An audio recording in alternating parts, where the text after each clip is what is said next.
Hello, my name is Justin Morgan. I am one of the instructors here at Sinclair College in the automotive program.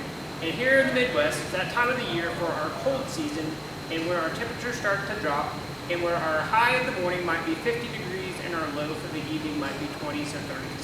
And with that comes something our customers know. And that is that when they wake up in the morning, they get an indicator on their dash saying that a tire or multiple tires are low. And typically after driving the vehicle for 5 to 10 miles or maybe 15 miles or longer, that indicator goes off. The next morning you might notice that that indicator comes back. What that is called is your tire pressure monitoring system. And the reason this is important is it lets drivers and consumers know that when there's a low tire that you need to have that service. A lot of times, however, that is an indication that it's a reflection of a drop in temperature. So as we go from the summertime when we have 80s and 90s degree of temperature and we drop down to something more like in the 20s and 30s, what happens with a significant temperature drop is we also have a significant pressure drop, and that affects our tires. So when this happens, you'll notice that we'll need to fill tires up. This actually happened to me personally recently as well. And so what I recommend is through our service centers and our repair shops out there is that as goodwill for our customers is that we top off our tires. However, if you're a consumer and you want to do this yourself, if you go to a local gas station or a place that actually sells or has free air, then you can do this by yourself with a couple of tools. So what we're going to do here is if we have a tire, we're going to check it and check its pressure basically on this left front tire. We have a few different tools that we're going to use today to show you that. This is the old, what I call the pen or pencil style. This is one that we used to use back in the day. And once pressure is put to this, it actually exerts the indicator out here, and it's red, and we'll give you a close-up here in PSI to show you what our pressure is inside of our tire. This is not the most accurate, but it's very good for a ballpark to see if you're in the range. The next hot style that we have is a digital one. And so with this one, you'll actually get a digital display. And this is probably a lot more accurate. And then, of course, what we're going to show you as well is an a tire inflator, and what we use here in our service repair shop at Sinclair College. So if you're a consumer, again, this is a good winter check to check all tires. Specifically, if you can access your spare, or if you even have a spare, you want to check it as well. And again, I would actually look at our placard, so I'll show you where to check that, not only in our owner's manual, but also on your tire. So this is our tire pressure monitoring. This is where you can check your tire pressures on most late model vehicles. It'll actually show you your left front, your left rear, your right front and right rear, and in some cases, potentially your spare tire. And so it will alert you if there's one tire that's lower than all the others. There is a specified range that your tire pressure should fall into. You could see that in your owner's manual, or also you could look at the placard in your door. So this is inside our driver's door jamb, and this is going to be our tire placard, and it's going to show you the tire series, but it's also going to show you in PSI or kilopascals what our tire. For our front tires, you're going to see that's 36 PSI, and for our rear tires, it's 36 PSI. A quick note that you should see is that our spare is actually significantly higher, approximately 60 PSI. So on this vehicle, unfortunately, we don't have its owner's manuals, which is not uncommon as vehicle gets traded or changes hands in possession, that you'll lose the owner's manual. But note that you should always resort, to our tire pressure placard.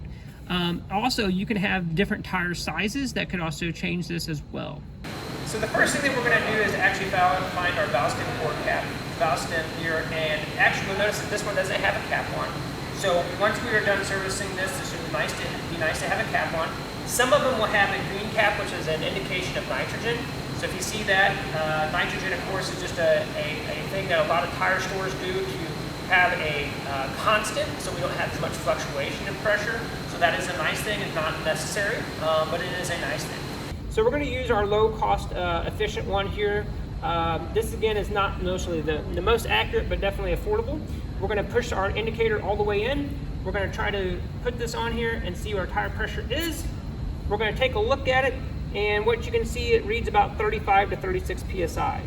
And so that tells us we're going to benchmark that, again, 35 to 36 PSI. What I like to do a lot of times is I'll double check that just to make sure that I didn't get an inaccurate reading to verify that my tire pressure is good. The next one we're going to go to is going to be our digital gauge. And so same thing, we're going to take it. In some cases it may have an on button. This one right here has a little button right here. And this also has the ability, I believe, to check in different units. So we're going to make sure that we're in PSI. We're again going to press this on there squarely.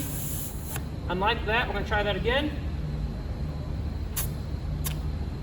And this one shows 34. Now that 36 here, 34 here, we're in the 34 to 36 range. The placard says 36. What I like to do in the winter is if we have a range, is I always go to the high side of the spec, because we know that when temperature drops, our tire pressure is going to drop as well. So it is my recommendation to maybe go 1 to 2 PSI higher than the placard or right at the placard. If you go at the 34 instead of the 36 that's recommended, you know that with temperature loss, that pressure is going to drop, and so therefore you're going to hit that range as well. So there is a threshold, if you will. So it might be plus or minus 5 PSI. So the range might be from 31, we'll say, to 41, or 31 to 42, or something like that. So that range is where the tire falls in and it's happy. So in this case, we're going to try our last one here in the shop, and we have our on-off gauge.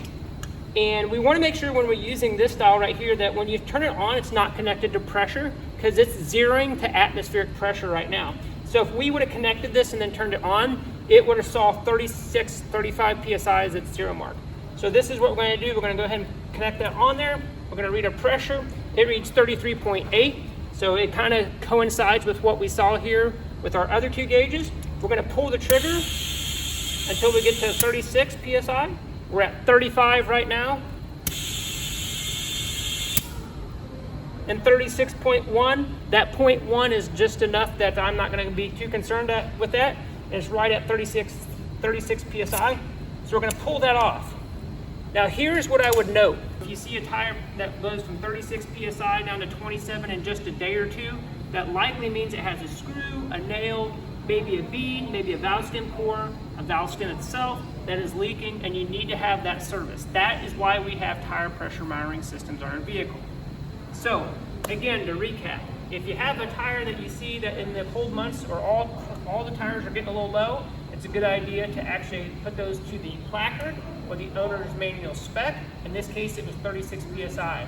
If you see one that is constantly going down after a day or 2 or 3 days, 1 to 2 tires, that one you probably need to take in and have it checked for leaks.